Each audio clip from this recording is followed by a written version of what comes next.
Hi friends, చూసారా ఇది ఏమనుకుంటున్నారు? కలర్ఫుల్గా ఉంది కదా.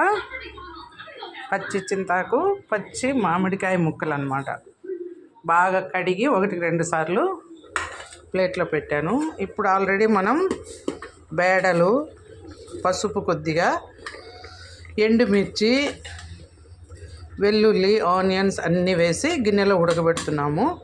ఇది కుక్కర్లో అయినా పెట్టచ్చు, కాకపోతే కుక్కర్లో అంత టేస్ట్ ఉండదు ఫ్రెండ్స్. మనం డేక్షాలు వేసుకుంటేనే బాగుంటుంది. ఇప్పుడు హాఫ్ బాయిల్ అయ్యాయి అన్నమాట. బేడలన్నీ హాఫ్ బాయిల్ అయ్యాయి.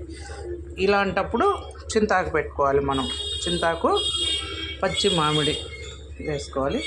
పచ్చిమిర్చి కూడా వాడచ్చు ఫ్రెండ్స్, కాకపోతే నాకు ఇప్పుడు అవైలబుల్గా లేవు, అందుకని ఎండు వేసాను. సగం పచ్చిమిర్చి, సగం ఎండుమిర్చి వేసుకున్నా సూపర్ టేస్ట్గా ఉంటుంది పప్పు. పల్లెల్లో విరివిగా దొరుకుతుంది ఫ్రెండ్స్ పచ్చి చింతాకు. కాబట్టి పచ్చి చింతాకు పప్పు, పచ్చి చింతాకు పచ్చడి, ఇంకా మటన్, చికెన్లో కూడా వేసుకుంటారు ఫ్రెండ్స్. పచ్చి చింతాకు కాలం వాడుకుంటే విటమిన్ సి పుష్కలంగా ఉంటుంది కదా, పిల్లలు కానీ అందరికీ కూడా మంచిది. ఇందులో ఇప్పుడు మనం వాటర్ కొంచెం ఎక్కువే పోసుకోవాలి ఫ్రెండ్స్. పప్పుచారు చాలా కమ్మగా ఉంటుంది కాబట్టి కొంచెం వాటర్. ఇందులోని వెల్లుల్లి కూడా వేసాము, కొంచెం కరివేపాకు, కొంచెం కొత్తిమీర వేసుకొని బాగా ఉడకబెట్టేయాలి ఫ్రెండ్స్.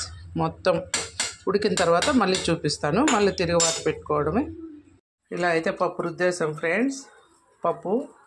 పప్పుచారు తిరుగుమాత పెడుతున్నా. 4 గింజలు మెంతులు, జీలకర్ర అన్నీ కలిపిన, ఆవాలు, జీలకర్ర, మినప్పప్పు, కొద్దిగా శనగపప్పు,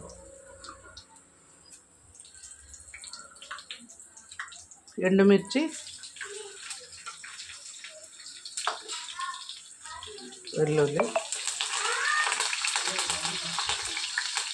కరివేపాకు, ఆనియన్స్ ఫ్రెండ్స్.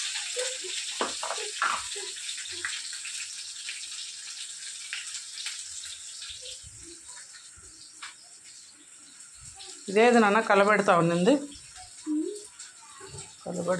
పప్పుచారు.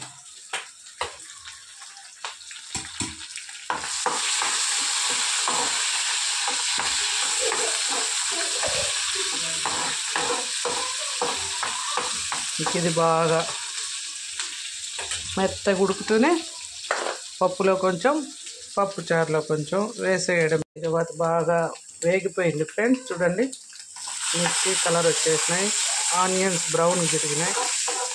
ఎండుమిర్చి మన చెట్లలో ఎండినవే ఫ్రెండ్స్, సో కలర్ పెద్దగా మారవు. చూసారా, స్టవ్ ఆఫ్ చేసి పప్పులో పోపు, అబ్బా సౌండ్ చూడండి ఫ్రెండ్స్. ఇంకా ఇందులో పప్పుచారు